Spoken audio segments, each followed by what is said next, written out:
லோக்சபா தேர்தலில் 21 தொகுதிகளில் போட்டியிடும் திமுக வேட்பாளர் பட்டியலை சென்னை அண்ணா அறிவாலயத்தில் இன்று முதல்வர் ஸ்டாலின் வெளியிட்டார்.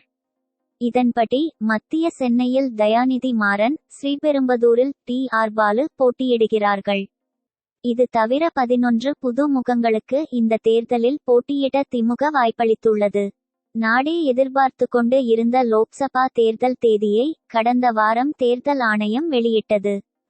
நாடு முழுவதும் உள்ள 543 லோக்சபா தொகுதிகளுக்கு 7 கட்டங்களாக தேர்தல் நடைபெறுகிறது. இதில் முதல் கட்ட தேர்தலிலேயே தமிழகத்தில் உள்ள 39 தொகுதிகள் மற்றும் புதுவையில் உள்ள ஒரு தொகுதிக்கும் தேர்தல் நடைபெறுகிறது. இன்று முதல் வேட்புமனு தாக்கல் தொடங்க உள்ளதால் அரசியல் கட்சிகள் வேட்பாளர் பட்டியலை இறுதி செய்வது, தேர்தல் அறிக்கை வெளியிடுவது என உச்ச-கட்ட பரபரப்பில் உள்ளன. திமுக கூட்டணியில் தொகுதி பங்கீடு அனைத்தும் முடிந்துவிட்டது. இந்த நிலையில் இன்று திமுக போட்டியிடும் 21 தொகுதிகளுக்கான வேட்பாளர்கள் பட்டியல் வெளியிடப்பட்டது. வட சென்னை கலாநிதி வீராசாமி